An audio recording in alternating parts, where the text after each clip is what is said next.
할렐루야. 축복합니다. 사랑합니다. 한번 인사하겠습니다. 우리 옆 사람 보고요. 축복합니다. 사랑합니다.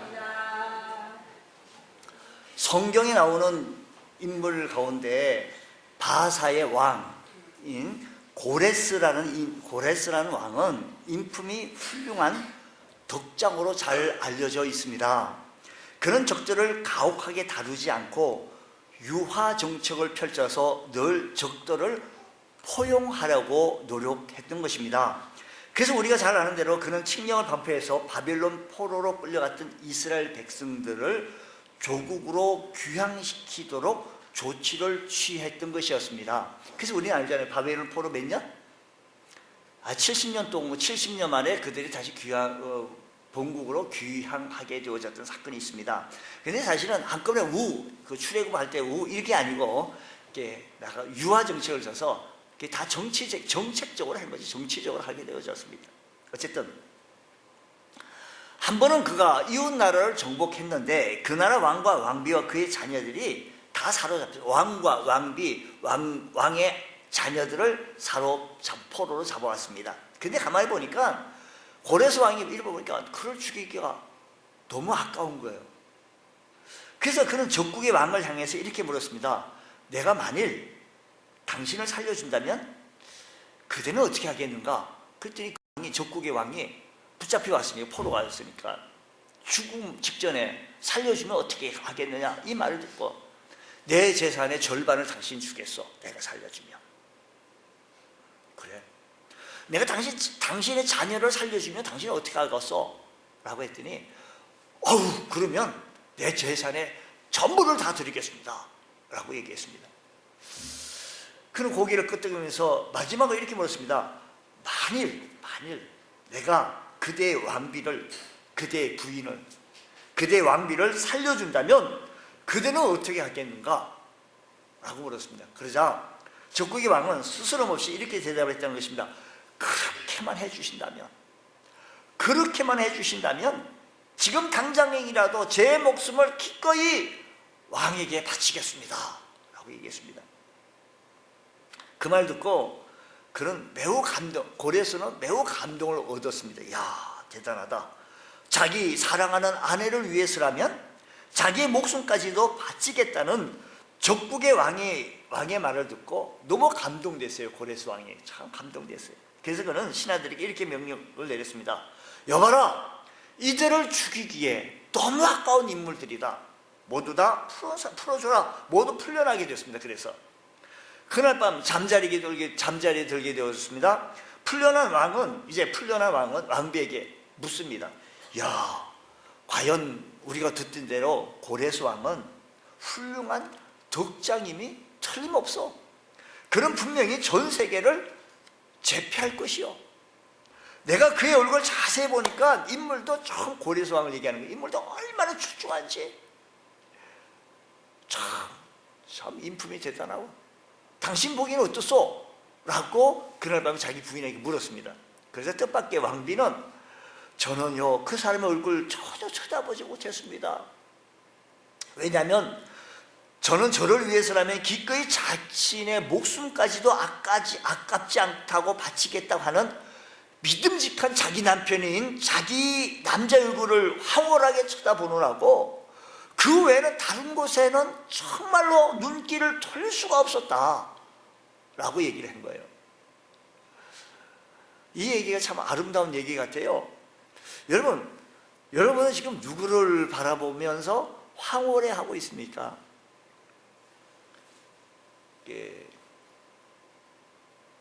우리 마음의 초점이 어디에 가 있느냐라는 것입니다. 우리는 하나님에게로 우리의 마음의 초점이 맞춰져야 할 것입니다. 우리는 우리의 마음이 늘 사뭇 하나님께 향해지기만 한다면 우리의 마음은 세상에서 얻지 못한 강 같은 평화가, 신뢰하는 은혜가 내 삶 속에 넘칠 줄로 믿으시기 바랍니다. 하나님은 그의 독생자 예수 그리스도를 아끼지 아니하시고 우리에게 보내주셨습니다. 우리는 예수 그리스도를 바라보아야 할 것은 나를 위해 죽으시고 높고 높은 보좌를 내놓으시고 낮고 낮은 이곳에 오셔서 나를 위해 십자가에 달려 죽기까지 하셨던 그 주님, 황홀해서 그 주님 바라보아야 되지 않겠습니까? 우리 마음의 초점이 오직 하나님과 우리 주 예수 그리스도에게 맞춰지기만 한다면 오늘 이 아침 시간에도 참으로 행복한 시간이 되어질 줄로 믿습니다. 우리 이 시간에 예배를 드리니까 우리의 초점을 주님께 다 맞추시고 조금 전에 일어났던 모든 아프고 힘들고 어렵고 이런 모든 걸 걱정했던 거 염려했던 거 다 내려놓으시고 좀 내려놓으시고요. 정말 이왕 오셨으니 앉았으니 이제 주님에게만 초점을 맞추시고 주님에게만 말씀을 들으시고 말씀 듣는 동안에 우리 심령이 변화되어지고 우리 심령이 좀 낮아지고 하나님을 만나서 주의 음성 듣고 새 힘 얻고 우리가 조금 전에 생각했던 모든 것을 그 말씀 듣고 해결하게 되어질 때 해결되어질 줄로 믿습니다. 우리가 인생을 살면서요 부딪히는 여러 가지 삶의 과제가 있습니다. 성공하느냐 실패하느냐, 승리하느냐 패배하느냐. 제가 지인을 어저께 한번 만난 적이 있어요. 이 사람은 예전에 뭐 큰 사업을 하고 그랬어요. 뭐 한 번에 그냥 뭐 많은 돈이 왔다 갔다 하는 큰 뭐 사업이었는데 그걸 다 접고 요즘은 또 뭐 하는 거 아니? 체인점을 하고 있더라고요. 그래서 나보고 체인점 이거 뭐 주면서 뭐 어쩌고저쩌고 해요. 여러분, 사람이요 성공할 수도 있고 실패할 수도 있고요. 사람은 살아가는 데 있어서 객관적으로 내가 성공할 수 있는 일반적인 전제 조건 갖추는 것도 참 중요합니다만 더 중요한 것은 성공할 수 있다는 확신을 얼마나 갖고 있느냐에 따라서 우리의 삶이 성공할 수도 있고 실패할 수도 있다는 것입니다. 잘 안 믿어지세요? 우리가 아무리 무슨 성공할 수 있는 전제 조건이 뭐 자기 자본율이 아무리 좋다 할지라도 실패하려면 얼마든지 실패할 수가 있고요. 자기 자본율이 없음에도 불구하고 일어나기 시작하는데 너무 바빠가지고 자기 몸 12개라도 너무 감당할 길이 없어요. 그런 모습을 바라보면서 저는 이렇게 생각해요. 승리와 성공을 가능케 하는 중요한 요인이 뭐냐라는 것입니다. 저는 목사이기 때문에 그 요인을 어디서 찾아야 되겠습니까? 뭐 경제학자 같은 경우는요. 그 삼성그룹 CEO는 하고 이런 LG 이런 그룹에서 모이는 뭐 이런 그룹 속에서 같이 이렇게 토의하는 그런 시간이 있대요. 저도 이렇게 경영 종교 지도자의 지도자로 그런 곳에서 같이 뭐 토론을 한번 해보는 게 어쩌냐 이런 제안을 제기해 왔는데 제가 시간이 없어서 가지는 못했지만 그 가는 비용도 많이 든다 그러더라고요. 어쨌든 저는 목사이기에 성공할 수 있는 여러 가지 조건이 있는데도 불구하고 실패하는 경우도 성경에 있는 거예요. 그러니까 제가 목사이니까 다른 곳에서 찾기보다 성경에서 성경 몇 권? 66권에서 찾아야 되지 않겠어요? 그래서 66권 찾아보니까 이런 얘기 있어요. 제가 아는 지식의 범주 내에서 찾아보니까요. 사세기 보면 기드온의 300명과 맞서서 싸우는, 그러니까 기드온의 군사 몇 명? 300명과 미디안의 군사 수백만 명과 싸움의 전쟁이 벌어지게 되어졌는데 그 전쟁 속에서 기드온의 300명의 용사가 능히 이겼어요. 야, 이거 이상하다. 성공할 수 있는, 이길 수 있는 많은 전제 조건이 있었는데도 불구하고 성공할 수 있는 자기 자본율이 많이 있었는데도 불구하고 왜 실패하느냐 말이에요. 여러분, 이 모습을 바라보면서 우리가 실패했다는 것은 내가 자기 자본율이 좀 적었어, 무슨 뭐 이런 줄이 없어서, 이 얘기도 다 허사예요, 허사. 이 모습을 보면. 그게 성경을 보면 300명으로 능히 이긴 거예요. 이게 왜 그런 거 아니에요? 미디안 군사는요, 많은 군사를 가지고 많은 전력을 가졌고 많은 무기를 가졌는데 왜 졌어요? 왜 졌는가 성경을 살펴보니까요, 미디안의 군사 한 명이 꿈을 꿨는데요, 꿈도 그런 꿈을 꿨어요. 보리떡, 자기 막사 속에 보리떡 하나가 쑥 굴러들더라는 거예요. 쑥 굴러들더니만, 진이 굴러들더니만 한순간에 자기 막사 무너지는 그런 꿈을 꿨다는 거예요. 한 병사가 이 얘기를 듣고 꿈을 깬 후 그 꿈의 뜻이 무언가를 생각하다가 이런 얘기를 군사끼리, 야, 이건 분명히 기드온 군사가 우리의 진영에 쳐들어와서 우리가 실패한다 라고 꿈 해석을 하게 되어진 거예요. 전제 조건이 많아요. 보세요. 미디안 군사가 수백만, 아주 메뚜기 떼처럼 많았어요. 근데 왜 300명한테 지냐 말이에요. 이거 말이나 되겠느냐고요. 왜 실패하냐 말이에요. 그들은 꿈 하나 꿔가지고 해석을, 야, 근데 나팔 붑니다. 그러니까 나팔 부니까 전쟁도 하기 전에 미디안 군대 전체는 순식간에 패배의식을 가지게 되어졌어요. 싸우기도 전에 그들은 용기를 잃어버렸고요, 전의를 상실하게 되었습니다. 여러분, 농구 게임이나 축구 게임과 가는 선수들 보고 계속 너는 못한다, 너는 계속 그런 부정적인 얘기를 하면서 너는 막 찐빠지면서 감독이 나왔다 뺐다 하면서 막 해봐요. 그 다음 경기 걔 나가겠어요? 그 사람? 못해요. 여러분, 결국 이 전투에서 미디안 군사가 실패하고 말았다는 것입니다. 근데요, 아무런 전제 조건이 없는데도 불구하고 이긴 경우가 있어요. 야, 오늘 우리들 사업도 마찬가지, 우리 생활도 마찬가지, 우리 가정도 마찬가지입니다. 우리가 예전에 우리가 일어나게 되었을 때 뭐 그렇게 대단한 걸 가지고 지금 이렇게 이만큼 일구었습니까? 그러고 보면 하나님의 은혜고, 그러고 보면 하나님의 축복이었던 것을 우리는 알 수 있다는 것입니다. 자, 근데요, 승리할 수 있는 전제 조건이 전혀 없었는데도 불구하고 승리의 확신을 가진 것이 마침내 승리를 가능케 한 사례가 있는데, 그것이 종교개혁 당시 로마 가톨릭 교회는 단순히 종교적 그 시대요, 교권만 가진 것이 아니고 나라의 정치를 좌지우지할 수 있는 막강한 정치력을 행사를 갖고 있는 그 당시에 종교를 개혁한다는 것은요, 쉬운 일이 아니에요. 목숨까지 내놓을 수 있는 종교개혁가들이 그때마다 좌절하고 교권에 맞서 싸우던 마틴 루터는 실망하고 포기하고 싶은 때도 수없이 많았습니다. 그때마다 자기 후배였지만 친구였던 멜랑크톤은 말하기를, 당신이 성경에서 발견한 진리를 확신할 수가 있다면 그 진리는 반드시 이길 것으로 믿어야 하네. 이 말에 확신을 갖게 되어진 마틴 루터가. 그리고 편지를 쓸 때마다 멜랑크톤은 편지를 쓸 때마다 이렇게 말한다. 그런즉 이 일에 대하여 우리가 무슨 말을 하니요? 만일 하나님이 우리를 위하시면 누가 우리를 대적하리요? 오늘 우리들도 이 말씀 좀 부여잡고서 승리해 나가기 원합니다. 하나님이 우리를 위하시면 우리 가정을 누가 대적하겠어요? 하나님이 우리를 위하시면 우리의 사업체를 누가 대적하리요? 확신 가지시기 바랍니다. 이것이 어느 목사님의 얘기고 어느 목사님 말씀이고 아니에요. 이 말씀 내 말씀을 붙잡아야 돼요. 이 말씀 내 말씀으로 확신하게 되어질 때 나도 승리하게 되어지는 줄로 믿습니다. 우리는 동일한 확신을 우리 본문 말씀, 우리가 함께 교독했던 바울 사도에서 발견하게 되어지는데, 바울이 살고 있는 시대에 로마의 막강한 정치력이 그 당시에 세계를 지배하고 있는 이 당시에, 그럼에도 불구하고 초라하기도 그지없는 이 바울, 믿음의 사람이던 이 바울 사는 그 세계를 복음으로 바꾸고 있는 가능케 되어졌던 것은 바울이 그 당시에 능력이 있고 무슨 전제 조건이 있고 성공할 수 있는 힘이 아닙니다. 그런 말은 이 모든 일에 우리를 사랑하시는 이로 말미암아 우리가 넉넉히 이기느니라. 할렐루야. 이 말씀을 통해서 우리 바울 사도의 승리의 확신을 고백할 수 있다는 것입니다. 개인적으로도 나의 믿음은 반드시 승리할 줄로 믿습니다. 오늘 우리들의 신앙생활에서 나약하고 쓰러지고 미풍에 시험도 잘 걸리는 우리들을 보고 말씀하시기를, 누가 우리를 대적하리요?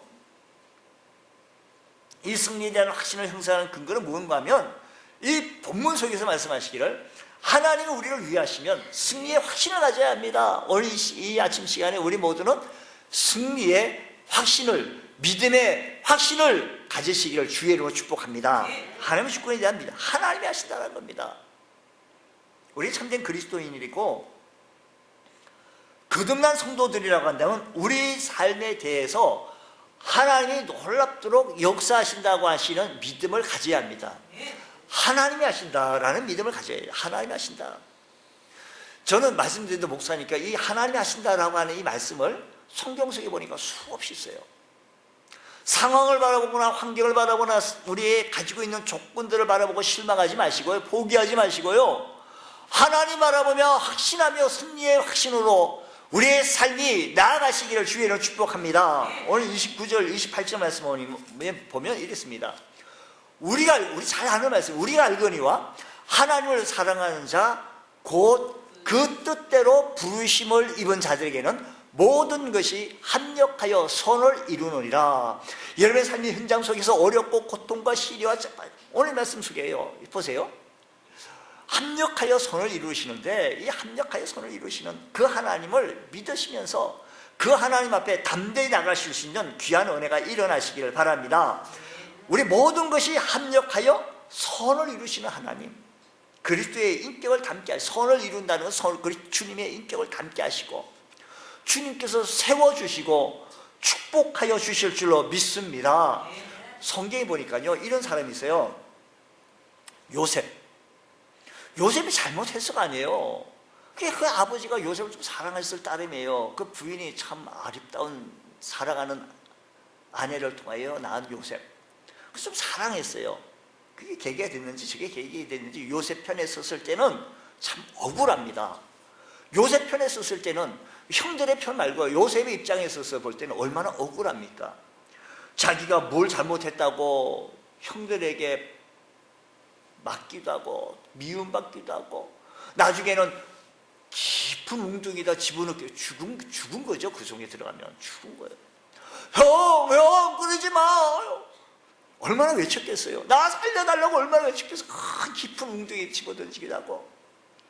그것도요 다른 사람도 아니고 가까운 형제가 그래요. 아니 만나는 게 가까운 형제가 다른 사람도 아니고 내가 알지 못한 저 미국 사람이 그러는 것도 아니고 일본 사람이 나한테 그러는 것도 아니고 가까운 사람이 미움고 미워하고 지휘받고 그 다음에 인심 썼다, 크게 인심 썼다 해서 아무 잘못 너무 억울한 거 팔려갔어요. 애국 상인에게 사람이 이렇게 팔려가도 되는 거예요? 하나님 이렇게 팔려가도 되는 거예요? 가까스로 모습을 구출하고 팔려갔더니 그건 또 노예로 팔리게 돼. 또 팔리고 또 팔리고 참 오묘하네. 요셉의 입장에서 너무너무 오묘해요. 근데요 성경의 말씀대로 합력하여 선을 이루게 되어졌는데 그가 국무총리 된 거예요. 그날에 바로 빼고 최고 높은 자리에 올라가게 되어진 겁니다. 사실 요셉이 국무총리 돼서 2년차 되는 9년차 됐을 때요 요셉 9년차가 얼마나 끝발이 왕보다 더 끝발이 셌다 그래요. 왜 그런 줄 아세요? 7년 흉년이 지나고 풍년 가졌을 때 풍년 지난 다음에 흉년 가졌을 때 온 지역에서 곡식 사러 오게 되어지는데 요셉의 결제 아니면요 감당할 길이 없는 거예요. 사랑하는 조국 땅에 흉년이 들게 됐습니다. 요셉 입장에서 보는 거예요. 지금 구걸하기 위해서 고향에서 온 자기 형제들이 이렇게 얘기합니다. 자기를 죽음에 사지려 몰아넣고 자기를 노예로 팔기도 하고 자기 형제들이 자기 앞에 무릎 꿇고 그러던 그 형들이 무릎 꿇고 왕이시여 곡식 좀 파시오 라고 곡식을 구걸하게 되어집니다. 요셉 입장에서 우리 한번 보자고요. 이 시간이 무슨 시간인 거 아니? 보복할 수 있는 시간이에요. 에따 당신 나 사람이 돼가지고 그것도 먼 사람도 아니고 형이 동생을 그럴 수가 있어? 라고 할 수 있는 귀한 시간입니다. 그러나 요셉은요 그 자리에서 형제들이 말하기를 사랑하는 형제들이여 근심하지 마소서. 나를 팔고 죽이려고 했던 당신들의 과거 실패 때문에 나를 두려워하실 필요가 없습니다. 오늘 이 순간이 있었기 때문에 나는 당신들을 도울 수가 있고 오늘 이 시간에 내가 이런 자리에 있을기에 내가 형님들을 도울 수가 있고 기근에 처한 내 민족을 구할 수가 있습니다.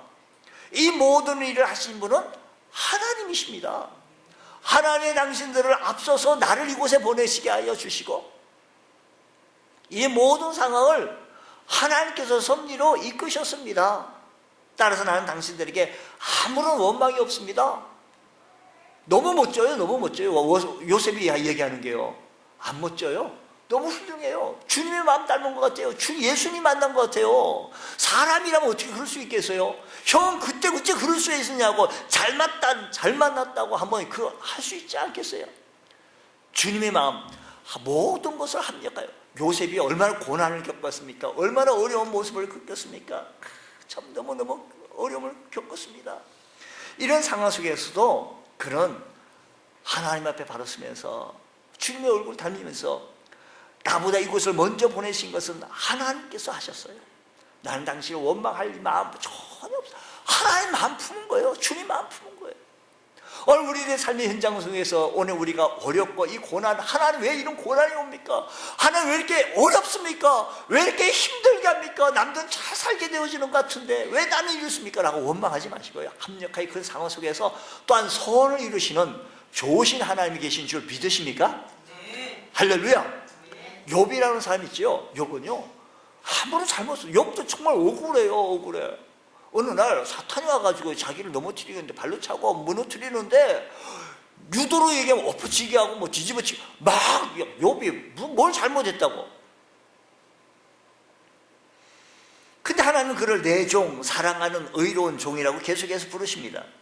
야고보는 욥을 이렇게 얘기하기를, 욥이라는 사람 이름이에요. 또 말을 좀 이해를 못하시는 분이 계실까봐. 야고보 사도께서는 야고보서에서 말씀하시기를, 보라 인내하는 자를 우리가 복되다 하나니 너희가 욥의 인내를 들었고 주께서 주신 결말을 보았다라고 했습니다. 주께서 주신 결말이 뭐냐? 그걸 한번 보자고요. 욥은요 참 너무 고난, 너무 힘듭니다. 너무 어렵습니다. 어렵다고 한다면요 너무 힘들어요. 오늘 말씀 보세요. 오늘 성경 말씀 보세요.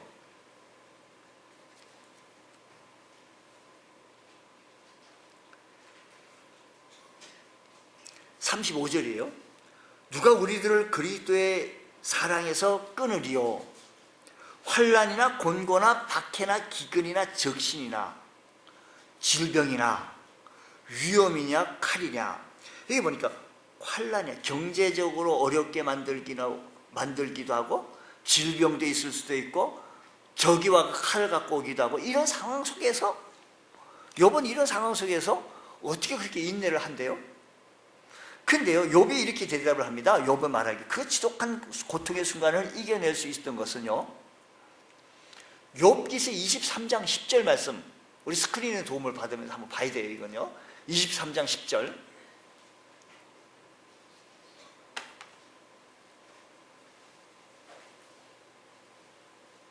자, 한번 다 같이 읽습니다. 시작.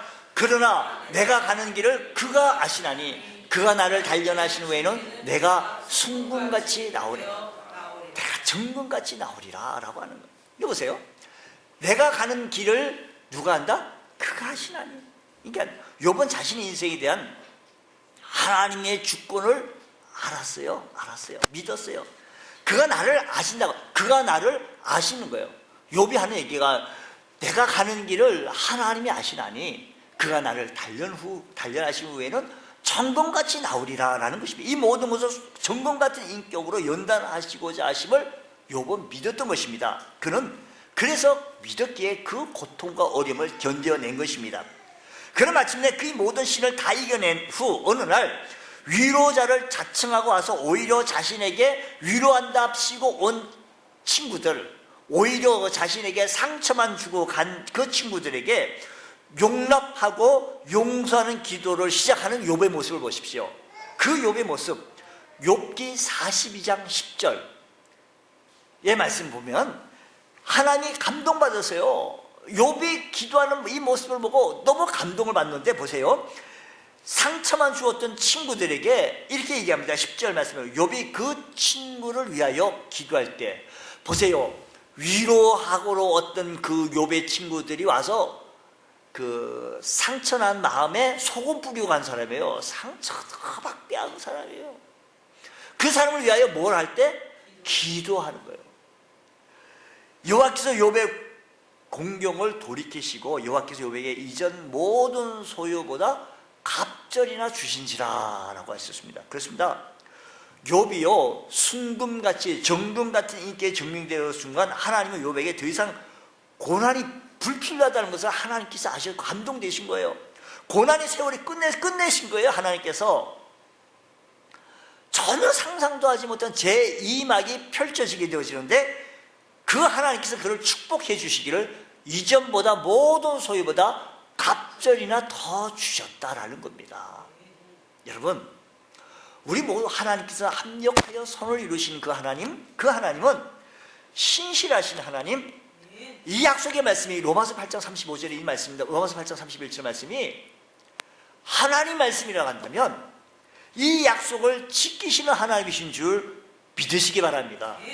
여러분의 삶의 현장 속에서 하나님께서 지키시는 하나님이신 줄 믿으시며 그 하나님을 높여드리기에 부족함이 없는 귀한 삶의 현장이 되어지시기를 주의 이름으로 축복합니다.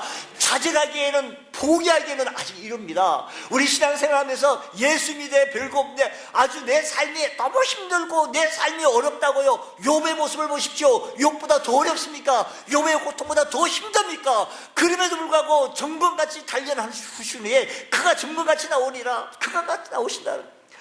내가 가는 길을 그가 하시나니 나를 단련하신 후에는 내가 정금같이 순금같이 나오리라고 하신 주의 약속의 말씀을 의지하며 나갔더니 주께서 놀랍도록 그를 합력하여 선을 이루신 하나님. 여러분, 이 합력하여 선을 이루시는 그 하나님은 오늘도 약속에 신실하신 하나님, 그 하나님은 진실로 우리를 버리지도 우리를 떠나지도 아니하시는 능력의 하나님이신 줄 믿으시기 바랍니다. 찬송만 그렇게 하지 마세요. 하나님은 한 번도 나를 실망시킨 적이 없으시고 언제나 공평과 은혜로 나를 지키셨네. 찬송만 할 것이 아니라 우리들의 삶의 현장 속에서 그 하나님을 신뢰하고 바라보며 초점을 향해 달려나갈 수 있는 우리 믿음의 권속들 되어지시기를 주의 이름으로 축복합니다. 한번 하겠습니다.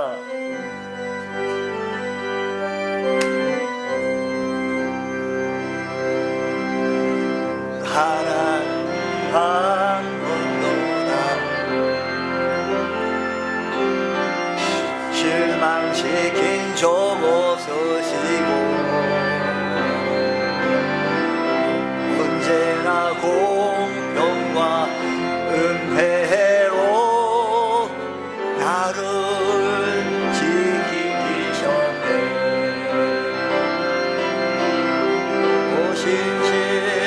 오신실하신 주,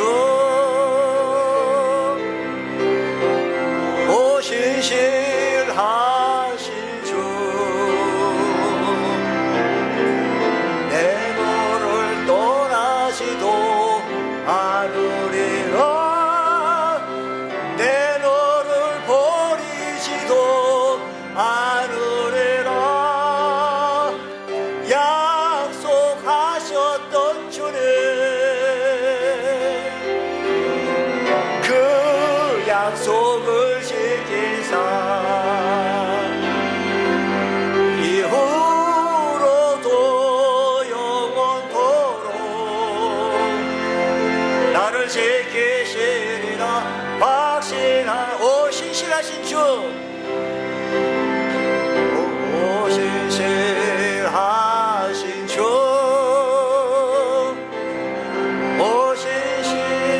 오신실하신 주, 내 너를 떠나지도 않으리라. 내 너를 버리지도 않으리라. 약속하셨던 주님, 그 약속을 지키사 이후로도 영원토록 지키시리 확신하네. 할렐루야. 하나님께서는요, 합력하여 선을 이루시기 원하시는 하나님 믿으시기 바랍니다. 그뿐입니까? 하나님이 주십니다. 하나님은 우리의 고통과 실패를 경험하는 동안에 우리에게 있어야 할 진정한 필요를 선물을 통해서 반드시 채워주시는 좋은 하나님이신 줄 믿으시기 바랍니다. 우리가 아무리 전제 조건이 좋고 뭐 성공할 확률이 있다 할지라도요, 하나님이 안 주시면 모든 것은 허사요. 허사요. 성경을 말합니다. 32절 말씀 보면 이렇게 해요. 오늘 본문 말씀 로마서 8장 32절. 자기 아들을 아끼지 아니하시고 우리 누구요? 모든 사람을 위하여 내주시니가 어찌 그 아들과 함께 모든 것을 우리에게 뭐라고요? 주시지 않겠느냐, 은사로 주시지 않겠느냐라는 겁니다. 우리 하나님께서 우리에게 주시기를 원하시는 하나님, 이 말씀 보세요. 자기 아들을 아끼지 아니하고 아끼지 않았어요. 아들을요. 하나님은 자기 아들을 아끼지 않았어요. 천지창조라는 영화에 보면 하나님이 아브라함에게 나타나셨습니다. 그리고 그게 이렇게 명합니다. 아브라함아, 아브라함아, 너 독자 아들 이삭 있지? 그 이삭을 번제로 드려라. 이 말을 듣고 아브라함은 하나님의 명을 바꿔서 고민에 빠집니다. 그런 뒷짐을 지고서 그 뒷짐을 이렇게 지면서 큰 바위 주변을 뱅뱅뱅뱅 도는 거예요. 하나님, 자꾸 혼자 중얼거리는 거예요. 하나님, 우리 아들 이삭을 번제로 드리라고요? 제가 잘못 들은 건 아니죠? 그러면서 아브라함이 얘기하기를, 하나님, 이건 약속이 틀리지 않습니까? 하나님 분명히 제 아들을 통해서 저의 후손이 하늘의 별처럼 바닷가의 모래수처럼 많다고 하지 않았습니까? 우리 아들은 장가도 안 갔습니다. 약속 위반입니다. 아들을 번제로 잡아 제사로 드리라고요? 약속 틀리지 않습니까? 아브라함의 고민은 그것뿐 아닙니다. 하나님, 좋습니다. 하나님은 자고로 사람을 잡아서 제물로 드리라고 말한 적이 어디 있습니까? 근데 어찌 제 손으로 저희 사랑하는 아들을 죽이라고 명하십니까? 어찌 내가 사랑하는 아들을 죽이라고 명하십니까? 못합니다. 이해가 되지 않습니다. 그러면서 계속 큰 바위를 주변에 뒷짐지고 계속 빈 걸 중얼중얼 거리면서 돕니다. 그러다가 아브라함은 비장한 결심을 합니다. 하나님, 알겠습니다. 바치겠습니다. 하나님, 좋습니다. 드리겠습니다. 하나님께서 저에게 주신 아들이니 하나님 명대로 제가 하나님께 기꺼이 드리겠습니다. 그러고 나서 아브라함은 이삭을 데리고 하나님 지시한 곳 모리아산을 향해서 올라갑니다. 그러나 아브라함이 자기 아들 이삭을 잡아서 번제로 드리고 하는 이 결정적인 순간에 하나님께서 개입하십니다. 아브라함, 알았다. 멈춰라. 하나님께서 아브라함의 아들을 어떻게 했죠?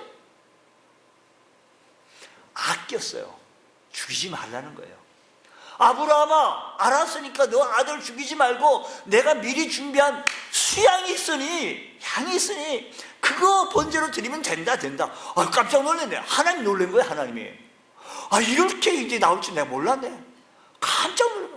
하나님께서 아브라함의 사랑하는 아들 독자 이삭을 아꼈어요. 깜짝 놀라면서 아꼈어요. 근데 우리 하나님은요, 실제로 오늘 부분 말씀 보니까 실제로 자기 아들을 아끼지 아니하셨어요. 그래서 실제로 우리를 위하여 그 아들을 실제로 십자가에 대해 주셨어요. 아브라함은 그까지만 갔지만 더 이상 못하게 하셔서 아꼈어요. 근데 하나님께서는요, 자기 아들을 아끼지 아니하시고 우리 모든 사람을 위하여 내어주시니까 어찌 그 아들과 함께 모든 것을 우리에게 주시지 않겠냐는 거예요. 이 약속의 말씀을 믿으십니까? 이 약속의 말씀을 믿으십니까? 이 약속의 말씀이 하나님의 말씀, 살아계신 하나님의 말씀이라고 한다면 오늘 지금도 역사하여 주실 줄로 믿습니다. 주시는 분은 하나님이셔요. 하나님께서는 우리에게 준비만 되면, 단련되고 훈련만 되고 하면 왜 못 주시겠습니까? 하나님 사랑합니다.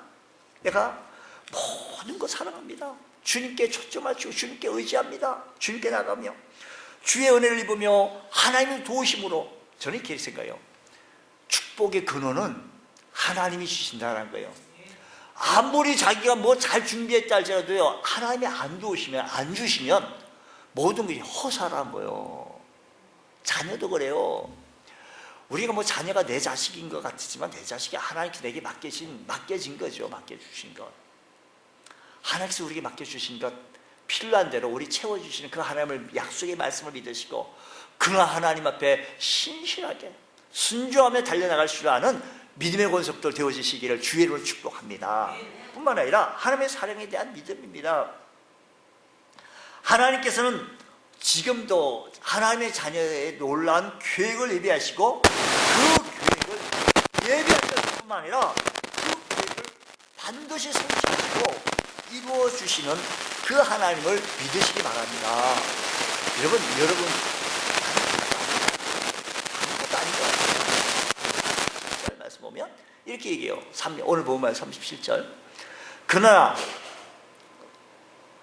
이 모든 일에 37절에 우리를 사랑하시는 이로 말미암아 우리가 넉넉히 이긴다. 이게 나를 사랑하시는 이로 말미암아 우리가 넉넉히 이긴다라는 것입니다.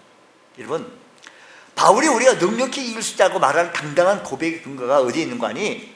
모든 일을 사랑하시는 이로 말미암아, 그분이 우리를 사랑하시기 때문에 그분의 사랑의 성격은, 그분의 사랑은요 영원합니다. 불변하지 않고요. 하나님의 사랑은요 영원합니다. 한번 나를 사랑하시기 시작한 그 하나님은 변하지 않습니다. 믿으십니까? 그렇다면 오늘이라는 이 현재의 삶의 순간에서 우리가 경험하는 그 아픔과 고통과 손해에도 불구하고 때로는 나 자신의 연약함 때문에 비틀거리고 주님을 떠나고 싶어하고 하나님의 목소리에 하나님의 음성에 귀를 막아버리는 나의 실패와 무지와 나의 영적인 불순종에도 불구하고 나를 사랑하시되 끝까지 사랑하시는 그 하나님이 나를 향한 계획이 변치 않고 끝까지 완성되어질 것을 믿으십니까? 내가 때로는 내가 부족하여, 내가 연약하여, 내가 넘어지고 무지하고 나의 영적인 불순종, 하나님의 말씀에 너무 불순종하고 내 아집대로 내 고집대로 나아갔던 나의 모습을 주님 앞에 내놓기도 부끄러운데 주께서 나를 사랑하신데 끝까지 나를 사랑하시는 그 하나님의 사랑 때문에 우리는 넉넉히 이기는 줄 믿으시기 바랍니다. 이 승리의 확신을 하는 순간 우리는 우리의 삶의 현장 속에서 승리의 깃발을 높이 올려드릴 줄로 믿습니다. 누가 우리를 그리스도의 사랑에서 끌으리요? 환난이나 기근이나 공고나 박해나 기근이나 적신이나 위험이나 칼이냐, 이 모든 것 우리 생명을 위협한다 할지라도 하나님의 사랑에서 끊을 자가 없는 줄 믿으시기 바랍니다. 우리의 고백은 주님 사랑합니다 라는 것입니다. 환난, 곤고, 핍박, 기근, 적신, 위험, 칼, 내가 확신하노니 사망이나 생명이나, 즉 우리의 생존을 위협하는 어떤 사건도 그분과 나와 맺은 그 사랑을 끊을 자가 없어요. 우리요, 깊은 곳, 높은 곳은 우리 모두 두려워요. 사람이요, 높은 곳에 서 있으면 두렵잖아요. 어이구 무섭다. 사람이 깊은 곳에도 무서워요. 근데 우리가 기억해야 할 것이 있는 건데, 두렵다고 하지만 우리의 하나님께서 그 두려움도 우리 하나님과 맺었던 그 사랑을 끊을 자가 없다라는 것입니다. 높음이나 깊음이나 그 어떤 일이나 현재 일이나 장래 일이나 미래 일, 모든 일, 우리 하나님께서 우리를 지키시고 보호하신다는 이 사랑의 확신을 가지시면서 주님, 난 연약해도 주님께서 나를 사랑하시네요. 그 사랑의 음성 붙들고 승리할 줄 아는 믿음의 성도들 되어지기 원합니다. 그 사랑을 끊을 수 없다는 사실을 믿음을 가지셔서 오늘도 주의 그 크신 사랑 앞에 승리해 나갈 줄 아는 믿음의 성도 되셔서 여러분의 삶의 현장 속에 신앙에 실패하거나 신앙의 나락에 떨어지지 않고 믿음 생활에 좀 더 올라가고 전진하고 신앙생활에 좀 더 점진적으로 올라갈 줄 아는 믿음의 권속도 되어지기 원합니다. 그 장단이 그 장단이 아니고요, 주님 사랑하며 주님께 초점을 맞추면서 주의 은혜로 살아날 줄 아는 그런 귀한 은혜가 되시기를 바랍니다. 우리의 삶의 불행과 역경과 고난에 불구하고 우리들의 삶을 지키시고 보호하신 그 하나님을 바라보며 오늘도 우뚝 일어서서 주의 이름을 높일 줄 아는 믿음의 권속도 다 되시기를 주의 이름으로 축원합니다.